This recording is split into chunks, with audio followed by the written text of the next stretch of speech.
अंदरूनी सिंध की ये औरत जिसका नाम सकीना था, काफ़ी खपती वाक़या हुई थी। मुझे वैसे मेरे ट्रैवल एजेंट ने बता तो दिया था कि सकीना नाम की औरत पर ख़ास नज़र रखना। इसे बहुत सारे ख़ब्त लाहक हैं। ये बहुत ही सच्ची आशिकी रसूल है, लेकिन इसके साथ-साथ दूसरों के लिए अज़ियत का बाइस बन जाती है। पिछली बार भी जब ये उम्रा करने आई थी, तो इसे काबू करना मुश्किल हो गया था। असल में हमारे साथ जो भी लोग ग्रुप की शक्ल में उम्रा करते थे, उनकी जिम्मेदारी हम पर ही होती थी। इसलिए मुझे ट्रैवल एजेंट हमेशा यही कहता था कि ऐसी औरतों पर खास नजर रखा करो जो कि अनपढ़ इलाकों से ताल्लुक रखती हूँ और उन्होंने पहले कभी सफ़र न किया हो। मगर सकीना नाम की ये औरत एक बार पहले भी उम्रा करके जा चुकी थी, इसलिए मैंने ये सोच लिया कि शायद इसे थोड़ी बहुत अकल होगी। पर जब मैं सकीना से मिला तो मेरी ये उम्मीद भी खत्म हो गई थी। उसने सफेद रंग के कपड़े पहन रखे थे। उन कपड़ों से ये नहीं लगता था कि ये कोई अमीर घर की औरत है। वैसे तो मैंने सुन रखा था कि सकीना नामी इस औरत के पास अच्छा खासा पैसा है, लोग भी इसे जानते थे और इसका बेटा भी एक पढ़ा लिखा डॉक्टर था। पर यह बात मेरी समझ से बाहर थी कि सकीना खुद एक गरीब हुलिया बनाकर क्यों फिरती थी। जरूर इसके पीछे कोई वजह होगी या फिर सकीना का दिल मुरझा गया होगा। लेकिन दिल मुरझाने की भी कोई वजह समझ नहीं आती थी। सकीना का बेटा डॉक्टर था और अब तो वो एक बहू भी लाने वाली थी। मैंने दिल में सोचा कि मैं सकीना से पूछ लूंगा कि आखिर क्या बात है, वो इस तरह गरीबों वाला हुलिया बनाकर क्यों रखती है। पर मुझ में हिम्मत नहीं थी कि मैं सकीना से ये पूछूं, क्योंकि उसकी शक्ल पर एक अजीब सी वहशत होती थी। एक रूप था उसके चेहरे पर जिसकी वजह से मैं उससे कोई सवाल नहीं कर सकता था। मैंने ग्रुप के बाकी लोगों को दूसरे लीडर के साथ भेज दिया था। मैं इसी औरत के साथ रहना चाहता था क्योंकि ट्रैवल एजेंट ने मुझे ऐसा करने के लिए खास कहा था। खैर वो औरत मैंने देखा तो वाकई बड़ी जज्बाती हो रही थी। कहने लगी, बेटा मुझे रोज़ाए रसूल पर ले चलो, मैं जाकर अपने कुछ दुख सुनाना चाहती हूँ।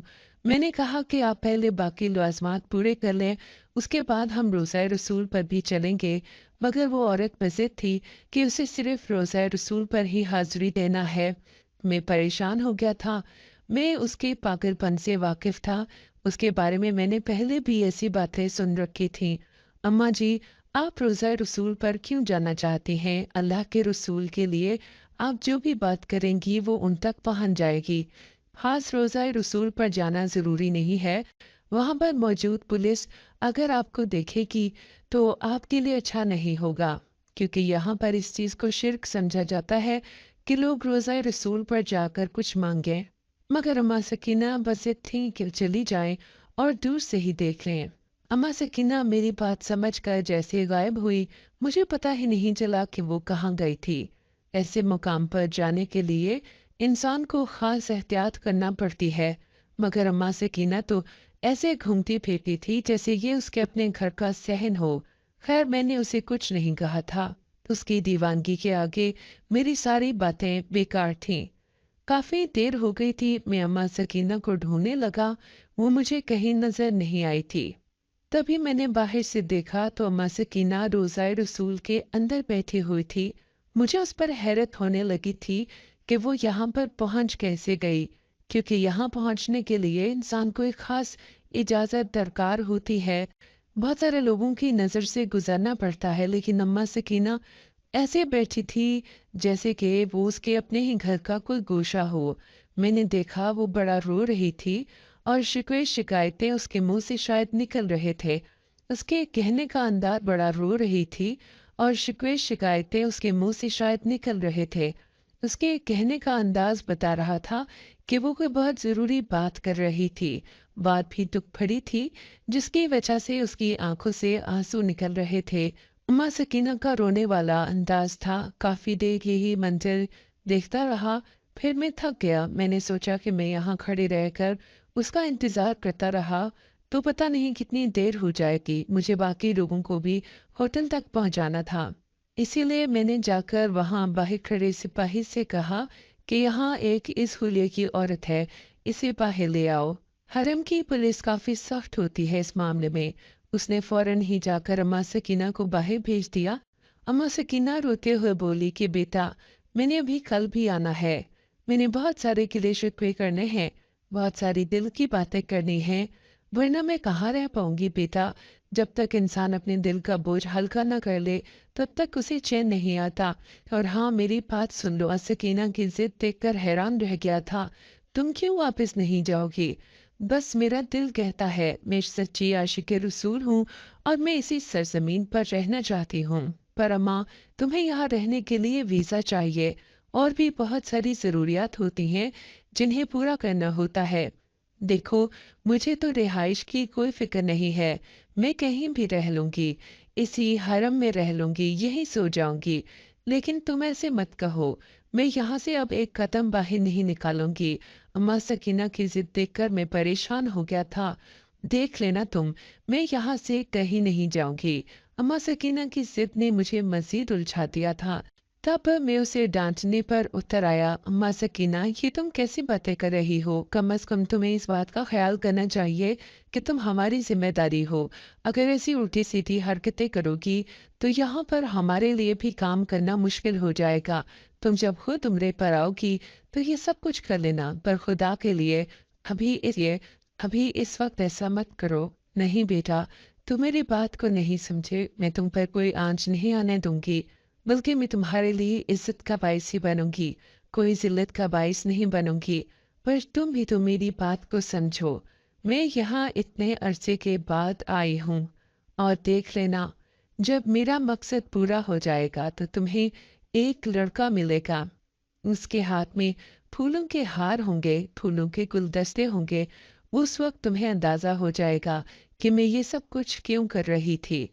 लेकिन जब तक वो लड़का नहीं आता और तुम्हें फूल नहीं देता, तब तक तुम्हें इंतजार करना होगा। मेरा मकसद उसी वक्त पूरा होगा जब वो लड़का आकर तुम्हें फूल भी देगा और कुछ रुपए भी देगा। तुम देख लेना, वो जरूर आएगा, और अगर नहीं आया तो मैं यहाँ से न जाऊंगी। सकीना अम्मा की बातें सुनकर मुझे यही लग रहा था कि वो वाकई में सिठिया गई है। उसे किसी बात की समझ नहीं आती थी और न ही वो मुझे समझा पा रही थी। मैं तो उसके साथ फिर फिर कर पागल हो चुका था। मैं अपने ट्रैवल एजेंट से कहने ही वाला था कि मुझे इस औरत से जान छुड़ा दे, मगर जब उसने मेरी बात सुनी तो कहने लगा कि तुम इस ग्रुप के सबसे अच्छे लड़के हो, इसीलिए मैंने इस खपती औरत को तुम्हारे हवाले किया है। दरअसल इसने उम्रा करने के लिए अच्छी खासी फीस भरी है, पैसों पर कोई बहस नहीं की, वरना तो लोग हर चीज में पैसे कम करवाना चाहते हैं, लेकिन ये औरत पूरे पैसे देती है। तुम सोच भी नहीं सकते कि यहाँ ऑफिस में लोग मुझे कितना रुस्वा करते हैं, पर ये वाहिद औरत है जो मुझे पूरे पैसे देती है, कभी कभार तो ज्यादा भी दे देती है। मैं हैरान हूँ कि ये इतनी ज्यादा पैसे लेकर कहाँ से आती है। इसने पहले भी उम्रा कर रखा है और अब की बार ये खास उम्रा इसलिए करने गई है कि इसे अपना कोई मसला हल करना है। कहती है कि अगर मेरा मसला हल नहीं हुआ तो मैं वापस नहीं आऊंगी। इस बात पर तो मैं खुद हैरान हूँ। अब देखो, इसने अपने पागलपन के ही तो पैसे दिए हैं। ग्रुप उम्रा में जाने के बावजूद इसने उतने पैसे दिए हैं जितना लोग अकेले उम्रा करने के लिए ट्रैवल एजेंट को देते हैं। तुम मेरी बात को समझो गौर से। ये कोई आम औरत नहीं है, इसके पास पैसा बहुत सारा है। अगर इसकी सारी ख्वाहिशें पूरी हो गई तो ये तुम्हें भी कुछ न कुछ जरूर देगी। मैं अपने ट्रैवल एजेंट की बात सुनकर मुतमईन हो गया था, पर उस औरत का रवैया अजीब सा था। उसे देखकर लगता नहीं था कि उसके पास इतनी सारी दौलत होगी जितनी कि मुझे एजेंट ने बताई थी। बहरहाल, हमें तो पैसों से मतलब होता है। मैं उस औरत को होटल लेकर गया। मैंने सोचा कि बस सुबह का दिन गुजर जाए तो आखिरी 3 दिनों में ये क्या कर लेगी। उसके बाद ट्रैवल एजेंट मुझे भी पैसे देगा। उसने वादा किया था कि मुझे 25,000 रुपये सिर्फ इस औरत को हैंडल करने का देगा। मैं भी खुश था, मुझे पैसे से ही मतलब था। सुबह हुई तो सबसे पहले वही औरत अपने कमरे से निकल आई, बोली कि मुझे अभी खास बुलावा आया है। ने उसका पागलपन देखकर परेशान नहीं हुआ था। मैंने कहा ठीक है, अभी तो रश भी कम होगा, आप चले मेरे साथ, मैं आपको ले चलता हूँ। ये सुबह के तकरीबन 3 या 4 बजे थे। और फजर की नमाज में भी कुछ वक्त बाकी था। मैं तो इत्तेफाकन जाग रहा था। ये औरत मुझे लेकर रोज़ा रसूल पर पहुंच गई। बोली कि अगर मैं वापस ना आऊं तो तुम उस लड़के से कह देना कि मैंने अपना वादा पूरा कर दिया है, अब तुम अपना वादा पूरा करो। इस बात ने मुझे परेशान भी किया था और उलझा कर भी रख दिया था। कौन सा लड़का, कैसा वादा और क्या करने जा रही है ये औरत। इसने मुझे इतने यकीन से कहा कि वापस नहीं आएगी, जैसे इसे वाकई किसी ने आकर इस बात का यकीन दिलाया हो कि आज का दिन या आज के बाद की सारी जिंदगी तुम रोज़ाए रसूल में गुजारोगी। खैर, मैं उसे लेकर मस्जिद हरम में चला गया। उसने नमाज पढ़ी और उसके बाद हम लोग रोज़ा रसूल की तरफ चल पड़े। मगर वहां जाने की देर थी। हम लोग रोज़ा रसूल की तरफ चल पड़े मगर वहां जाने की देर थी कि एक पुलिस वाले ने उस औरत को देख लिया था। जाहिर है यहाँ पर कोई भी नाकाबिले बर्दाश्त हरकत करे तो फिर उसे पुलिस पकड़ लेती है और हस्बे कानून सजा भी देती है। मैंने भी देखा था कि सकीना अम्मा जैसे ही अंदर गई थी, पुलिस वाले की नज़र में आ गई थी। पहले तो उसने उसे नज़रअंदाज करने की कोशिश की कि शायद ये औरत बाज आ जाए, मगर फिर दो अरबी औरतें न जाने कहाँ से नमूदार हुई थीं। ये भी अम्मा सकीना से तंग थीं। इन्हें मैं 2 दिन पहले भी देख चुका था। जब भी अम्मा सकीना यहाँ आती थी, ये औरतें भी अक्सर ही मौजूद होती थीं। मैं तो अब इनकी शक्लें भी पहचान चुका था। मैंने देखा था कि ये अम्मा सकीना से काफ़ी तंग हो रही थीं।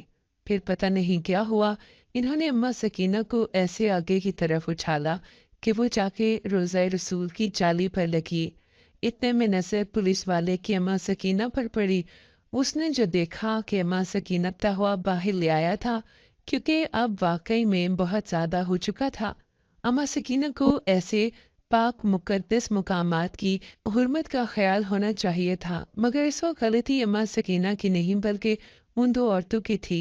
पुलिस वाले ने जब अम्मा सकीना को ऐसे देखा तो वो भी गुस्से में था, क्योंकि वो पहले भी अम्मा सकीना को ऐसी हरकतें करते देख चुका था। उसने फौरन से उन्हें बाहर लाया।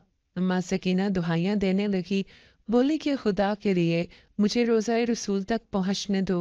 मुझे अल्लाह के प्यारे हबीब की ज़ियारत हुई है, मैं उनसे बातें करना चाहती हूँ। मगर पुलिस वाला ज़बरदस्ती अम्मा सकीना को बाहर ले आया था। अम्मा सकीना सहन में बैठी रो रही थी, मगर मुझे आज इसका रोना बड़ा अजीब सा लग रहा था। मैं थोड़ी देर के लिए वहां से जाना चाहता था।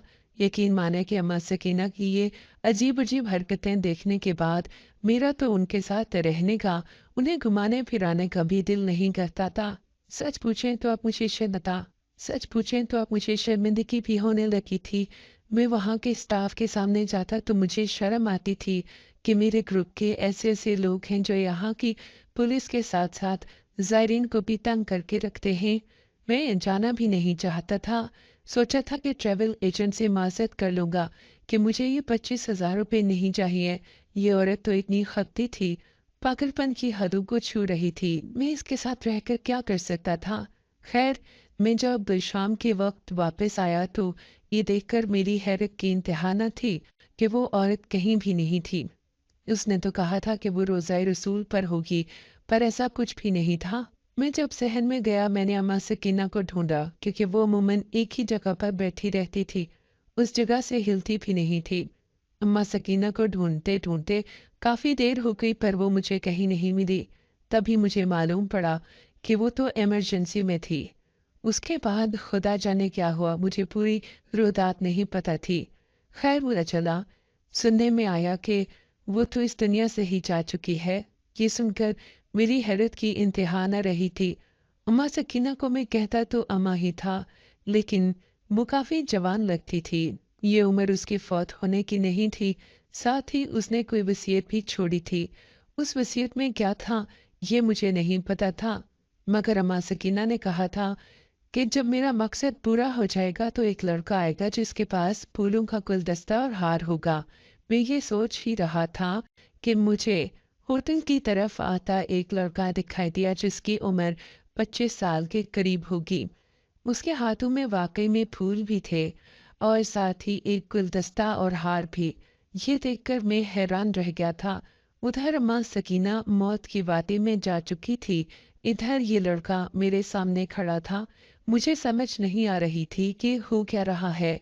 उसने अम्मा सकीना की तस्वीर उठा रखी थी। मैंने उसे जाते ही पकड़ लिया, कहा कि आप कौन हैं? और कहा कि आप कौन हैं और क्या इस औरत को ढूंढ रहे हैं? मेरी बात सुनकर उसने मुझसे पूछा कि तुम कौन हो? मैंने उसे सारा मौजरा बताया कि मैं अम्मा सकीना को उम्रा करवाने लाया था, मगर उनकी मौत वाक़ई हो चुकी है। ये सुनना था कि वो लड़का फूट फूट कर रोने लगा। कहने लगा कि मुझसे बहुत बड़ी गलती हो गई। अम्मा सकीना के बारे में ये सुनकर मैं भी हैरान था। उसने तो कहा था कि वो मकसद पूरा हो जाएगा जिसके लिए वो यहाँ आई है, लेकिन ऐसा कौन सा मकसद पूरा हुआ था? ये लड़का तो रो रहा था। अम्मा सकीना की मौत ने मुझे भी दहला कर रख दिया था। मुझे खुद पर अफसोस हो रहा था कि मैं उससे इतनी नफरत करता रहा, उसे अपने ऊपर बोझ समझता रहा। काश कि मैं उसकी मदद पूरे दिल से करता तो वो बेचारी परेशान न होती। उस बेचारी का आखिरी वक्त अच्छे से गुजर जाता, पर मैं तो हर वक्त गुस्सा नाक पे चढ़ा कर रखता था। मेरे माथे पर भी बल पड़े रहते थे। मैंने उस बेचारी को सुकून से जियारत भी नहीं करने दी थी। सख्त परेशानी के आलम में ताती वो अपना माथा पीट रहा था। कहने लगा, जो गलती आपसे हुई है उससे कई गुना बड़ी गलती मुझसे सरजद हुई है। मेरी माँ मेरी वजह से उम्रा करने आई थी, मगर मैं कितना बदबख्त बेटा हूँ कि मैं अपनी माँ के साथ वक्त पर मौजूद भी नहीं था। मेरी माँ इस दुनिया से चली गई है। काश काश कि मैं थोड़ा पहले आ जाता। वो लड़का बुरी तरह से रो रहा था, पर मुझे उसकी कोई बात समझ न आती थी। उसने अम्मा सकीना को अपनी माँ बताया था, यानी ये वही डॉक्टर बेटा था जिसका जिक्र अम्मा सकीना के लिए उसी ट्रैवल एजेंट ने भी किया था। और अम्मा सकीना ने मुझे फूलों के हवाले से बताया था। मैं समझा कि शायद अम्मा सकीना ने खुद इस लड़के को फूल और हार देने के लिए कहा होगा, लेकिन उस लड़के ने बताया कि उसका अम्मा सकीना से काफ़ी दिनों से कोई राब्ता नहीं था। बात बड़ी हैरान कर देने वा बात बड़ी हैरान कर देने वाली थी। अगर कोई राब्ता नहीं था तो उस लड़के के फूल लेकर आने का अम्मा सकीना को पता कैसे था?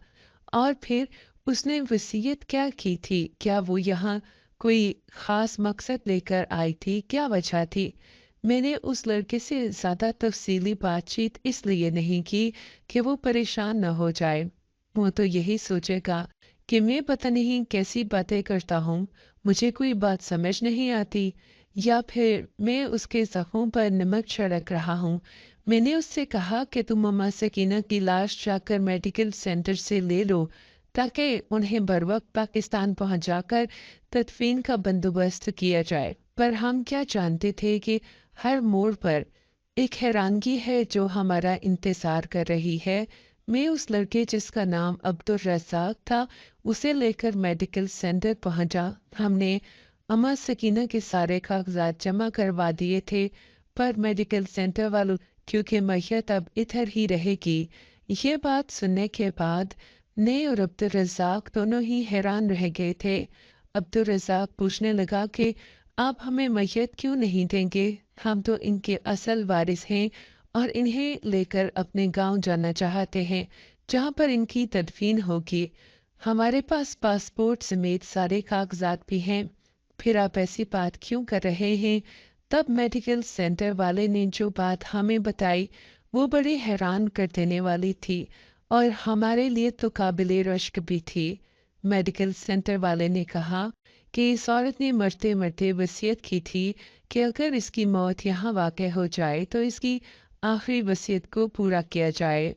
ख्वाहिश के मुताबिक ये जन्नतुल बकी में दफन होना चाहती है कि इसकी आखिरी मंजिल हुजूर के साथ हो, लेकिन हम ऐसा नहीं कर सकते।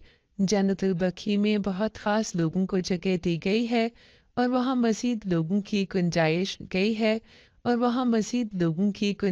नहीं है। हाँ, मगर इस औरत की वसीयत को मुकम्मल तौर पर रद्द भी नहीं किया जा सकता, क्योंकि ये पहले भी बड़े अहकामात की नज़र में आई है और अभी भी उसने कोई ऐसी गलत हरकत नहीं की थी।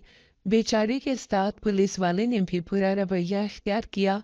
अब उस सिपाही को सज़ा नहीं दी जा सकती, क्योंकि वो तो हरम का मुहाफ़िज़ है। मगर इस औरत की आखिरी वसीयत का एहतराम करना हमारे ऊपर फर्ज है। उसने यहाँ अपनी जान दी है और इश्क रसूल में अपनी जान गंवाने के लिए इंसान को बड़ी कड़े मराहिल से गुजरना पड़ता है। यहाँ पर मौत होना भी एक खुशकिस्मती की बात है। इसलिए हम इस औरत को जाने नहीं देंगे, बल्कि इसकी तदफीन मक्का मुकर्रमा में ही होगी। हमें कब्रिस्तान कोई और ढूंढना पड़ेगा, लेकिन आप लोग हमारे साथ ताउन करें, क्योंकि ये आपकी माँ की आखिरी ख्वाहिश थी, मेरी थी।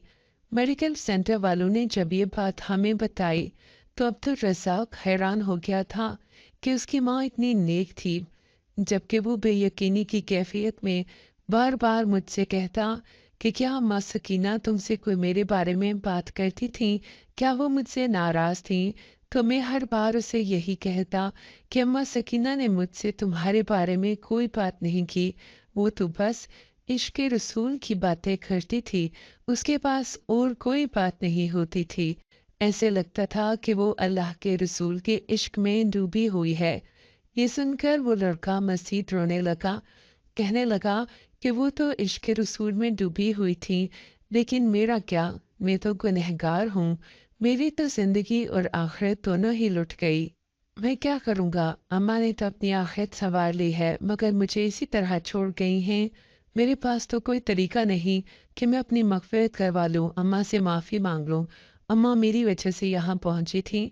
मैं उसने तुम्हारी अम्मा तुम्हारी वजह से यहाँ क्यों पहुँची थी? उन्होंने तो बहुत नेक काम किया है, तुम्हें किस बात का पछतावा है? तुम्हारी माँ के लिए तो तुम्हें फ़ख्र होना चाहिए कि उसने उम्रा अदा किया, रोज़ा रसूल की ज़ियारत की। तुम्हें किस बात का पछतावा है? तुम्हारी माँ के साथ तो तुम्हारी भी मग़फ़िरत हो जाएगी। तुम्हें तो खुदा का शुक्र अदा करना चाहिए। मेरी ये बात सुनने के बाद उसने मुझसे कोई बात नहीं की, कहने लगा कि तुम मेरी हकीकत से आशना नहीं हो। अगर तुम्हें मेरी हकीकत पता होती तो तुम ये बात कभी भी नहीं करते। मैं बहुत बदबख्त और बदनसीब बेटा हूँ। मैं तो यतीम था। मैं ये नहीं जानता था कि मैंने अपनी माँ पर इतना बड़ा जुल्म कर दिया है। काश कि मुझे उस वक्त अंदाज़ा हो जाता कि लोग जो कहते हैं वो गलत कहते हैं। क्या कहते हैं लोग तुम्हारी माँ के बारे में? मेरी बात के जवाब में उसने जो कहानी मुझे सुनाई वो वाकई में दुखी कर देने वाली थी, और किसी भी बेटे के लिए पछड़ देने वाली थी, और किसी भी बेटे के लिए पछतावे का मुकाम ही था ये। कहने लगा कि मैं तो 10-12 साल की उम्र में यतीम हो गया था। अम्मा पैसे लाती और मुझे खूब खिलाती पिलाती। अम्मा ने मेरी परवरिश में किसी किस्म की कोई कमी नहीं छोड़ी थी। पहले पहल तो मैं बच्चा था। जब बच्चा था मुझे किसी चीज़ का अंदाज़ा नहीं हुआ, पर रफ्ता रफ्ता जब मैं बड़ा होने लगा तो मुझे अम्मा पर शक होने लगा। मैं अपनी माँ से पूछता कि अम्मा तुम इतने सारे पैसे कहाँ से लाती हो? अम्मा कहती कि अल्लाह देता है। मुझे समझ नहीं आती थी कि अम्मा मुझसे इतने झूठ क्यों बोलती है। रफ्ता रफ्ता मोहल्ले के लोगों ने भी ये बात नोट करना शुरू कर दी। कहने लगे कि तुम्हारी माँ इतनी महंगी फीसें तुम्हारी कहाँ से पूरी करती है? जाहिर है कोई ना कोई जरिया तो होगा ही। तुम्हारी माँ के पास इतने सारे पैसे और इतनी सारी चीजें कहाँ से आई हैं? मैं अम्मा से पूछता, अम्मा कहती अल्लाह चेक करने लगा था, क्योंकि अल्लाह किसी को घर आकर पैसे तो नहीं देता ना। आप मेरी बात से इत्तेफाक नहीं करेंगे, लेकिन अम्मा घर से जाती भी नहीं थी और उसके पास हर वक्त पैसे भी होते। उसने मुझे भी डॉक्टर बना दिया। अब तो मेरा ईमान मजीद कमज़ोर हो गया था।